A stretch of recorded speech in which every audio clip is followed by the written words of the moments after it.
இன்னைக்கு வீடியோல சூப்பரான பூண்டு குழம்பு தான் செய்ய போறோம். பூண்டு குழம்பு செய்யறதுக்கு நல்லெண்ணெய் 2 கரண்டி எடுத்திருக்கேன். அப்புறமா கொஞ்சமா வெந்தயம், கொஞ்சம் கருவேப்பிலையும் போட்டு நல்லா இது பொரிஞ்சுக்கட்டும். பொரிஞ்சு வந்ததுக்கு அப்புறமா 1 கப் அளவு நான் சின்ன வெங்காயம் கட் பண்ணி எடுத்து வச்சிருக்கேன். அதையும் போட்டுக்கலாம். காரத்துக்கு 2 பச்சை மிளகாய், 1 கொத்து கருவேப்பிலையும் கழுவி நான் இதோட ஆட் பண்ணிக்கிறேன். காரம் இன்னும் கூட அதிகமாக வேணும்னா நீங்கள் இன்னொரு பச்சை மிளகாய் கூட சேர்த்துக்கோங்க. அது நல்லா வதங்கிறதுக்காக கொஞ்சமாக உப்பு சேர்த்து நல்லா வதக்கிட்டு, எவ்வளோ சின்ன வெங்காயம் எடுத்தோன்னா அதில் பாதி அளவு பூண்டு எடுத்திருக்கேன். ரொம்ப பெரிய சைஸ் பூண்டாக எடுக்கிறீங்க அப்படின்னாக்கா அதை 2ஆக வகுந்துக்கோங்க. ஆனால் இன்னுமே சின்ன நாட்டு பூண்டு கிடைச்சா இந்த டேஸ்ட் குழம்புக்கு நல்லாவே இருக்கும். நல்லா போட்டு வதக்கிட்டு 2 மீடியம் சைஸ் தக்காளியை நான் நல்லா அரைச்சி வச்சுருக்கேன். அதையும் இது கூட போட்டு நல்லா பெரட்டிக்கோங்க. பெரட்டி எடுத்ததுக்கப்புறமா நான் ஒரு சின்ன சைஸ் லெமன் சைஸ் உள்ள ஒரு புளியை நல்லா தண்ணியில் கரைச்சி எடுத்து வச்சுருக்கேன்.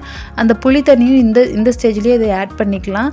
ஆட் பண்ணி நல்லா பெரட்டி விட்டுட்டு கொஞ்சமாக மஞ்சத்தூள், கொஞ்சமாக குழம்பு தூள் இது கூட சேர்த்துக்கிறேன்.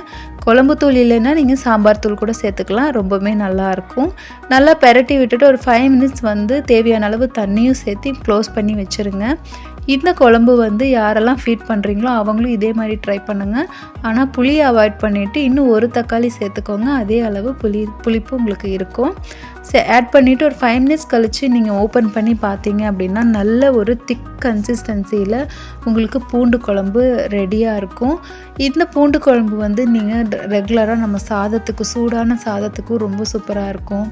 மதியத்தில் களி இந்த மாதிரி எல்லாம் செய்கிறீங்க அப்படின்னாக்கா இந்த குழம்பு ரொம்ப பர்ஃபெக்டாக இருக்கும் களிக்கு. கண்டிப்பாக நீங்கள் ட்ரை பண்ணி பாருங்கள். ட்ரை பண்ணி பார்த்துட்டு எப்படி இருந்ததுன்னு சொல்லுங்கள். குழம்பு பார்த்திங்கன்னா நல்ல திக் கன்சிஸ்டன்சியில் வந்திருக்கும். இந்த அளவுக்கு திக் வந்தால் ஓகே. இன்னும் கொஞ்சம் தண்ணியாக வேணும்னா கொஞ்சம் கூட தண்ணி ஆட் பண்ணிவிட்டு ஒரு 2 நிமிஷம் கொதிக்க விட்டுட்டு நீங்கள் ஆஃப் பண்ணிக்கலாம். கொஞ்சமாக கொத்தமல்லி தூவி நல்லா ஆஃப் பண்ணிக்கிட்டேன். இது கண்டிப்பாக ட்ரை பண்ணி பாருங்கள். டேஸ்ட் ரொம்ப ரொம்ப சூப்பராக இருக்கும்.